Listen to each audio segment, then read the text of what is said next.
자, 하나님 말씀에 다니엘 1장 17절에서 21절을 봉독해 주시기 바랍니다. 하나님이 이 네 소년에게 학문을 주시고 모든 서적을 깨닫게 하시고 지혜를 주셨으니 다니엘은 또 모든 환상과 꿈을 깨달아 알더라. 왕이 말한 대로 그들을 불러들일 기한이 찼으므로 환관장이 그들을 느부갓네살 앞으로 데리고 가니 왕이 그들과 말하여 보매 무리 중에 다니엘과 하나냐와 미사엘과 아사랴와 같은 자가 없으므로 그들을 왕 앞에 서게 하고 왕이 그들에게 모든 일을 묻는 중에 그 지혜와 총명이 온 나라 박수와 술객보다 10배나 나은 줄을 아니라. 다니엘은 고레스 왕 원년까지 있으니라. 아멘. 아멘. 자, 오늘은 믿음의 훈련과 축복입니다. 다니엘은 어렸을 때 바벨론으로 끌려왔습니다. 바벨론 왕 느부갓네살은 세계 여러 나라의 똑똑한 소년들을 포로로 끌고 와서 자신의 궁중학교에 입학시켜서 3년 동안 집중적으로 훈련시켰습니다. 우린 잘하는 말씀이죠. 자신이 먹는 진미와 포도주를 제공하며 온갖 특혜를 다 부여했습니다.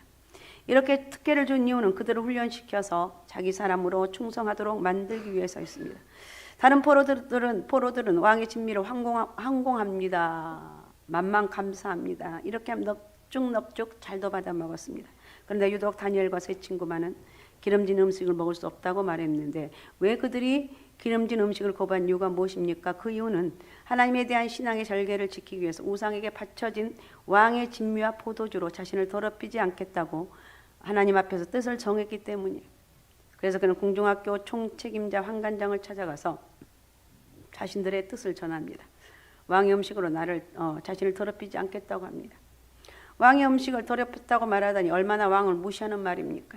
따라서 왕명을 거역한 죄고 왕의 사람이 되지 않겠다는 뜻으로 해석해서 죽을 수도 있었지만 하나님께서는 다니엘로 환관장에게 은혜와 긍휼을 얻게 하셨습니다. 그리고 그를 불쌍히 여겼습니다. 그렇지만 환관장은 왕을 두려워했습니다. 다니엘 때문에 자신의 목숨이 위태로울 수 있다고 말합니다. 10절 한번 읽어주세요. 10절. 환관장이 다니엘에게 이르되 내가 내 주 왕을 두려워하노라. 그가 너희 먹을 것과 너희 마실 것을 지정하셨거늘 너희 얼굴이 초췌하여 같은 또래의 소년들만 못한 것을 그가 보게 할 것이 무엇이냐. 그렇게 되면 너희 때문에 내 머리가 왕 앞에서 위태롭게 되리라 하니라. 아멘. 그래서 다니엘은 환관장 밑에서 자신들을 감독하는 자를 찾아가서 열흘 동안 기한을 정해놓고 채수화물을 제공받으면서 시험해보라고 했습니다. 그 결과 다니엘과 세 친구의 얼굴이 더 아름다워졌다고 그랬습니다. 살도 더 윤택해졌고 그랬습니다. 채소와 물이 왕의 진미와 포도주보다 영양가가 많고 건강에 좋기 때문이 아니라는, 하나님 말씀을 신실하게 믿고, 이게 중요합니다. 하나님 말씀을 신실하게 믿는 것, 믿고 충성하는 자들에게 하나님의 은혜와 능력이 나타났기 때문이다. 다니엘은 하나님께 기도하면 죽임당하는 상황이지만 하루에 3번씩 기도하는 일을 계속합니다. 권력자가 되면 자신의 안위와 안정을 지키기 위해서 타협해야 할 가능성도 많아집니다. 그냥 속으로만 기도하고 하나님께 이해해달라고 기도할 수 있었지만 그렇게 하지 않았습니다. 우리는 지금 인본주의라고 말할 수가 있는데, 인본주의 문화에 철저히 물든 우리들이 너무 이해하기 어려운 소리일 수가 있습니다. 꼭 그렇게 해야 돼요. 꼭 그렇게 해야만 해요. 그렇지만 다니엘의 행동을 하나님께서 보시고 얼마나 기뻐하셨을까 한번 생각해 보시기 바랍니다. 하나님 마음을 아프지 않게 하기 위해서 자신의 목숨을 아끼지 않았던 다니엘의 모습을 보면서 얼마나 하나님이 기뻐하셨을 것인가. 현대인들은 적당히 세상과 타협하며 믿음을 생활하고 있습니다. 맞는 소리입니다. 그렇게 하나님 믿는 사람들에게 온전한 신앙을 기대하기는 어렵습니다. 우리 교회는 그런 사람이 없지만 학생들은 시험 기간이 다가오면 주일에도 교회 가지 않는다고 하고 고3이 되면 교회는 1년 동안 출석하지 않는 경우가 많이 있습니다. 다 그런 건 아니지만 또한 주님을 위해서 헌신해야 될 때 이리저리 재면서 옥합을 깨지 않는 그런 경우도 많이 있습니다. 이런 신앙의 태도를 보면서 하나님께서 기뻐하지 않으시고 축복하실 수가 없다는 것입니다. 여러분, 정말 내가 결정적인 순간에 하나님 앞에 결단하면서 누가 사람을 바라보면 안 되고 하나님을 바라봐야만이 이게 가능한 거예요. 사람 바라보지 말고 하나님만 바라봅시다. 저도 그렇고 여러분도 그렇고. 그래서 우리는 하나님이 함께하는 사람이 돼야 되는데, 자, 하나님께 크게 쓰임 받는 사람이 되려면 먼저 믿음의 훈련이 있어야 돼요. 하나님께서는 어두운 시대마다, 타락한 세대마다 한 사람을 사용하셨습니다. 인류가 극도록 타락했을 때 인류 앞에 의로운 삶을 보여준 노아를 들어쓰셨습니다. 노예의 속박 속에서 신음하던 민족에게 자유의 대도를 열어준 민족의 영웅 모세를, 지도자다운 지도자가 없어서 방황하던 백성들 앞에 소망의 닷줄을 내려준 다윗이 있었습니다. 하나님을 전부 배반하던 시대에 신앙의 결단을 촉구하며 회개를 외치며 사라진 하나님의 사람 엘리야가 있었고, 이방 땅에 포로로 끌려가 절망 가운데 주저앉은 인생들에게 희망의 불꽃을 지펴준 다니엘이 있었습니다. 모두가 이들의 특징은 한결같이 칠흑같이 어두운 시대에 눈부신 광명의 햇빛을 들었던 하나님의 사람들이었다. 우리도 하나님의 사람들입니다. 하나님의 사람들. 이렇게 성경에 나오는 위대한 위인들의 생애를 살펴보면 고난의 공통점이 있어요. 고난의 공통점. 요셉은 17세 어린 나이에 형들의 미움을 받아서 노예로 팔려가고 또 억울하게 감옥에 갇혔습니다. 그래서 13년, 30세 총리가 애굽의 총리가 되기 위해서 13년 동안 고통을 받았습니다. 모세는 도망자가 되어 40년 동안 기나긴 세월을 광야에서 고독과 싸워야 했습니다. 골리앗을 무찌른 다윗도 사울왕의 칼날을 피해서 도망다녀하는 도망자고 망명객이 되었습니다. 물론 이렇게 고난당하면 그들의 잘못이 아니다. 하나님께서 그런 상황을 허락하셨기 때문이라는 것. 하나님께서는 고난을 통해서 하나님 역사를 감당할 수 있도록 하나님의 사람이 되도록 믿음을 훈련시키려고 고난을 허락하셨습니다. 이렇게 혹독스러운 고통스러운 현장이 믿음의 훈련장이라는 것. 아브라함은 모리아산에서 이삭을 번제로 드리라는 명령을 통해서 믿음의 훈련을 받았습니다. 야곱은 외삼촌 라반 밑에서 훈련을 받았고, 요셉은 애굽의 종에 끌려가 훈련을 받았고, 모세는 미디안 광야라는 고난의 현장에서 하나님의 사람으로 부름을 받았습니다. 다윗은 사울왕에 쫓겨다니는 고난의 현장에서 하나님의 사람으로 훈련을 받았고, 엘리야는 그리시나가에서 사르밧 과부 밑에서 훈련을 받았습니다. 본문의 다니엘은 바벨론 후의 포로로 끌려가 믿음의 훈련을 받았습니다. 이렇게 믿음으로 살려고 하면 어려움이 있지만 어디까지나 믿음의 훈련일 뿐이에요. 우리도 하나님의 사람이기에 빛나는 인생을 살기 원하기에 믿음의 훈련이 필요합니다. 하루아침에 절대 하나님의 사람이 될 수가 없어요. 하루아침에 하나님 일을 할 수가 없습니다. 반드시 훈련 과정이 필요합니다. 세상과 단절되고 하나님만 오직 바라보는 훈련장이 믿음의 사람들에게는 필요하다는 것. 우리가 예수님을 믿기 시작한 이후에 이 훈련은 삶의 현장에서 이미 시작됩니다. 그러므로 우리는 믿음의 훈련을 잘 받아서 하나님이 쓰시기에 부족함이 없는 큰 축복의 사람이 되시기 바랍니다. 특별히 우리가 훈련을 받아야 될 부분은 뭐냐?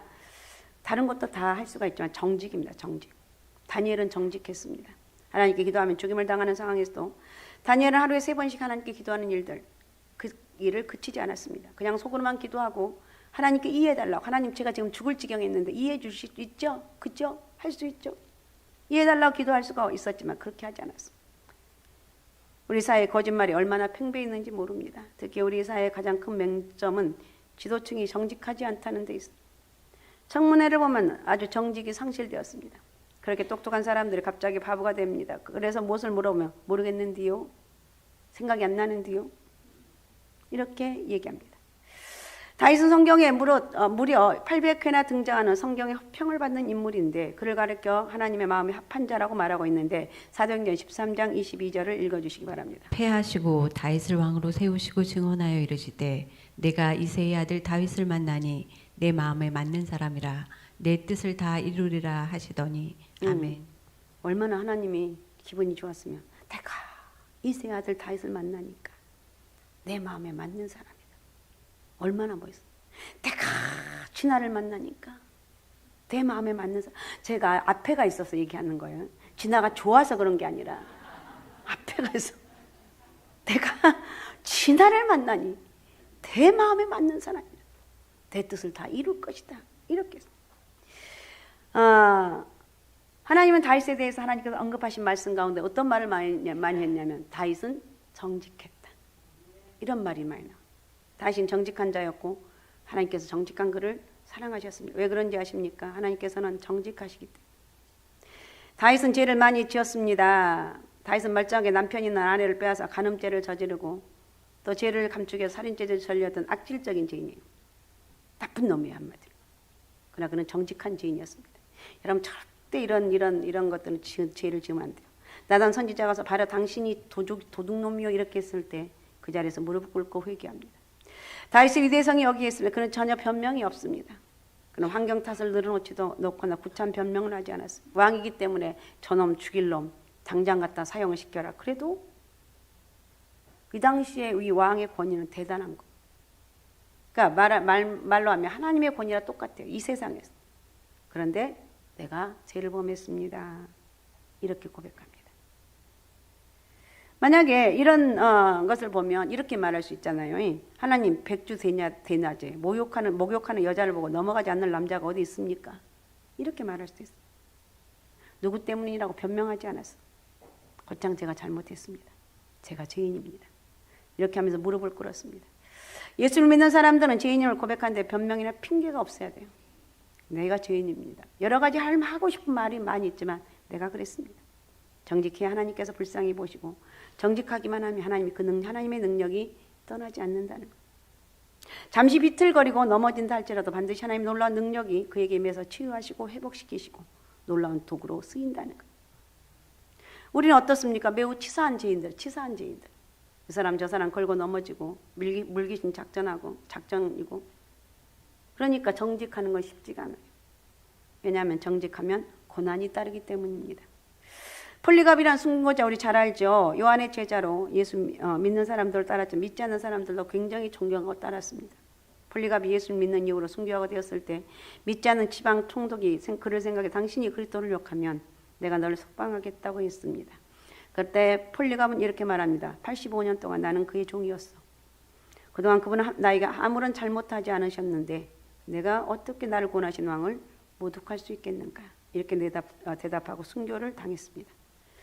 상황에 맞게 슬쩍 거짓말하면 순교할 사람은 한 사람도 없습니다. 그래서 오늘 다윗의 특징은 정직이라는 것. 그 다음에 두 번째, 믿음의 훈련을 벗어나려면 믿음이 성장하면 된다는 것입니다. 18절 한번 읽어주세요. 18절. 왕이 말한 대로 그들을 불러들일 기한이 찼으므로 환관장이 그들을 느부갓네살 앞으로 데리고 가니 그들을 불러들일 기한이 탔다고 그랬습니다. 시간이 흘러서 이제는 쓰임받을 만큼 성장했다는 것. 우리는 쓰임받으려면 성장해야 돼요. 성장. 하나님의 사람으로 쓰임받으려면 믿음을 키워야 돼요. 훈련받는 사람들은 훈련 기간 짧았으면 좋겠다고 생각합니다. 그죠? 저도 그렇고 여러분들. 그러나 하나님의 사람은 하나님은 그 사람이 충분히 하나님의 충분한 분량이 이를 때까지 계속 훈련을 시킵니다. 이게 연단입니다. 힘들어요. 그러니까 주님께서 문제 하나를 해결하면 또 다른 문제를 주시고 살 수 없어요. 나 살 수 없어요, 주님. 도대체 왜 나에게 이러십니까? 이런 말을 충분히 할 수가 있어요. 이렇게 인생에는 시련이 계속되는데 이것은 믿음을 훈련하는 기간이다. 하나님 훈련은 계속 반복됩니다. 우리는 훈련을 받고 나면 자기 자신을 과대평가합니다. 그래서 이 정도면 충분하겠다고 느긋해합니다. 남의 떡이 커 보이듯이 남의 고난은 별거 아니라고 그죠? 아이 뭘 그런 거 그러냐고 그렇습니다. 남의 말은 쉽게 합니다. 그러나 다른 사람과 똑같은 고난을 당하면 자신의 고통은 다르다고 말합니다. 나 살 수가 없어. 나 죽을 것 같아. 자신의 고통만 크게 보이기 때문에 믿음이 부족하면 고통만 크게 보이는 거예요. 그러므로 믿음을 키워라. 믿음을 키우면 시련은 끝난다. 시련이 더 이상 문제가 되지 않는다는 거예요. 믿는 사람이든 믿지 않는 사람이든 고난은 항상 있습니다. 고난이 찾아올 때 두 종류로 나뉘어오는데 고난의 용광로 안에서 타 죽어버리는 사람이 있습니다. 그리고 고난의 용광로 속에서 순금같이 나오는 사람이 있다는 거예요. 욥기 23장 10절입니다. 그러나 내가 가는 길을 그가 아시나니 그가 나를 단련하신 후에는 내가 순금같이 되어 나오리라. 아멘. 예. 타 죽는 사람이 되지 말고 순금같이 나오는 사람이 되십시다. 그래서 고난당할 때 하나님을 더욱 의지하여 믿음이 성장하는 사람이 돼야 돼요. 믿음의 훈련 감옥에는 기다림이 있어요. 기다림. 그러나 기다리기를 좋아하는 사람은 없습니다. 요셉은 17세 하나님 비전을 바라보고 30세까지 기다렸고 모세는 40세부터 80세까지 미대한 광야에서 하나님의 때를 기다리면 너무나 어려운 일. 이제 내 인생 끝이구나. 그렇게 하지 않았겠어요. 하나님 앞에서 쓰임받는 모든 종들은 기다림의 훈련을 받았습니다. 우리는 기다리는 성품과 훈련이 필요해요. 기다릴 때 하나님 역사가 이루어집니다. 그러나 우리는 하나님께서 정하신 그때가 언제일지 모릅니다. 하나님만 아시는 거예요. 따라서 우리는 그때까지 기다리며 훈련을 해야 돼요. 어제 씨 뿌렸는데 오늘 바로 열매가 맺는 과일은 없죠. 어제 결혼했는데 오늘 태어난 아기가 없습니다. 있다면 속도 위반일 뿐이죠. 하나님의 때를 기다리지 않으면 역사는 이루어지지 않습니다. 죄인이 하루아침에 성자로 둔갑되는 일은 없습니다. 그때까지 참고 기다리고 또 기다리면서 훈련을 받아야 돼요. 교회도 마찬가지입니다. 하루아침에 좋은 교회가 되는 법은 없습니다. 우리 교회가 여기까지 온 것은 많은 어려움이 있었지만 하나님 붙잡고 여기까지 온 거예요. 우리는 기다리는 동안 뭐 해야 돼? 그냥 앉아있으면 안 돼. 실력을 키워야 됩니다. 복음도 실망하지 말고 전해야 되는 거예요. 갈라디아서 6장 9절을 읽어주십시오. 우리가 선을 행하되 낙심하지 말지니 포기하지 아니하면 때가 이름에 거두리라. 예, 기다리는 동안은 실망하지 말라는 거예요. 전해야 되고 내 실력을 키우라는 거예요. 자, 그 다음에 세 번째, 믿음의 훈련을 통과하면 축복이 넘칩니다. 다니엘과 세 친구들은 믿음을 지키기 위해서 주님만을 섬기겠다는 각오로 왕이 주는 진미와 포도주를 거절했고 그 대신 지식과 물을 먹었습니다. 그리고 3년의 훈련 기간이 지났습니다. 그러나 다니엘과 세 친구는 왕명을 어겼다고 탄로나서 처벌받지도 않았고 또 영양 보충이 미미해서 다른 소년들과 경쟁해서 이겨낼 수가 없었던 것이 아니에요. 다니엘과 세 친구는 다른 동료들에 비해 학문에 있어서 더 뛰어났고 또 왕의 사랑을 받고 높임을 들림받게 됩니다. 자, 17절 한번 읽어요. 17절. 하나님이 이 네 소년에게 학문을 주시고 모든 서적을 깨닫게 하시고 지혜를 주셨으니 다니엘은 또 모든 환상과 꿈을 깨달아 알더라. 네, 다니엘은 또 모든 형상과 꿈을 깨달아 알았다고 그랬어요. 이게 하나님이 하신 방법이죠. 19절도 한번 읽어요. 19절. 왕이 그들과 말하여 보매 무리 중에 다니엘과 하나냐와 미사엘과 아사랴와 같은 자가 없으므로 그들을 왕 앞에 서게 하고 네, 이랬습니다. 그들이 금식했고 채식했고 물만 마셨는데도 하나님이 그들을 높여줍니다. 또 20절. 왕이 그들에게 모든 일을 묻는 중에 그 지혜와 총명이 온 나라 박수와 술객보다 10배나 나은 줄을 아니라. 아멘. 여러분에게 이런 은혜가 있으시기 바랍니다.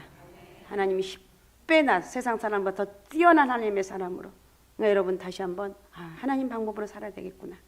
이런 믿음을 좀 가졌으면 좋겠습니다. 이렇게 믿음의 훈련 기간을 잘 총괄하면 하나님께서는 큰 은혜와 축복을 주신다고 이렇게 말하고 있습니다.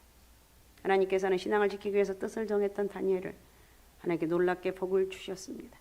다니엘은 변함없이 귀하게 쓰임받는 인물이 되었습니다. 21절을 읽어주시기 바랍니다. 다니엘은 고레스 왕 원년까지 있으니라. 네, 세 나라에 걸쳐서 이렇게 쓰임을 받았습니다. 어쨌든 17절 한번 다시 읽어주시기 바랍니다. 17절. 하나님이 이 대소년에게 학문을 주시고 모든 서적을 깨닫게 하시고 지혜를 주셨으니 다니엘은 또 모든 환상과 꿈을 깨달아 알더라. 네, 여기 중요한 단어로 시작한 하나님이 그렇게 하셨다. 모든 일의 주권은 하나님이 하시는 것. 하나님이 내 소년에게 지식을 알게 함으로 모든 학문과 제조에 명철하게 하셨고 이렇게 말하고 있습니다. 학문을 주시고 또 서적을 깨닫게 하시고 지혜를 주셨다. 하나님이 하셨다는 것. 왜냐하면 지혜와 지식의 근본은 여호와를 경외하는 데 있기 때문이라고 잠언에서 말하고 있습니다. 모든 주권을 가지고 역사하시는 하나님이 도우시고 하나님이 지켜주실 때 우리는 하나님의 사랑으로 가능하다는 것. 그래서 여러분 다시 한번 오늘 예배를 드리면서 우리 자녀들에게 믿음을 키워줘야 되겠다. 믿음대로 살아가도록 예를 써야 되겠다. 아셨습니까? 믿음으로 살아갈 때 하나님께서 역사하시고 축복해 주신다는 거 잊지 마시기 바랍니다. 다니엘은 선천적인 재능이 있어서가 아니라 다니엘의 뜻을 정하고 앞장섰기 때문에 하나님께서 다니엘에게 선물을 주셨습니다. 또 성경은 이렇게 말하고 있는데 사무엘상 2장 30절 읽어주십시오. 그러므로 이스라엘의 하나님 나 여호와가 말하노라 내가 전에 내 집과 내 조상의 집이 내 앞에 영원히 행하리라 하였으나 이제 나 여호와가 말하노니 결단코 그렇게 하지 아니하리라. 나를 존중히 여기는 자를 내가 존중히 여기고 나를 멸시하는 자를 내가 경멸하리라. 아멘. 아멘. 여러분 무슨 일을 하든지 하나님 앞에 하나님을 존중히 여기시기 바랍니다. 다니엘과 세 친구가 범사에 하나님을 인정하고 주님의 뜻대로 살기 원했을 때 하나님께서 다니엘과 세 친구를 존중해 주셨고 존귀하게 여기셨다. 그래서 오늘 말씀 결론입니다. 내 인과 내 생각, 내 재주와 내 방법을 의지하려 하지 말고 하나님 이렇게 하면 어떻게 하면 될까요? 지금 뭐 그 큰 어려움과 연단 가운데 있다면 거기에 타버리면 안 돼요. 이길 수 있는 그런 영적인 능력도 하나님 주실 것이고 기도하면서 이겨나가면서 하나님 앞에 축복의 통로가 되시기 바랍니다. 여러분 가정은 오직 예수로 믿음으로 살아가시기 바라고 성령의 이끄신 가운데 살아갈 수 있는 그런 축복의 통로가 되시길 바랍니다. 오직 예수 오직 믿음 오직 성령 충만함으로 하나님께 더 귀하게 쓰임받는 그런 우리 믿음의 성도들이 되시기 바랍니다. 자, 오늘 말씀을 생각하면서 우리 같이 기도했으면 좋겠습니다. 믿음의 훈련을 통해서 복을 받는 인생이 되게 하옵소서. 우리 가정에 성령의 은혜가 있게 하옵소서. 하나님 앞에 축복의 통로의 가정이 되기 원합니다. 영광 받아 주옵소서. 우리 주여 3번 부르고 우리 같이 통성으로 같이 기도하겠습니다. 주여 주여 주여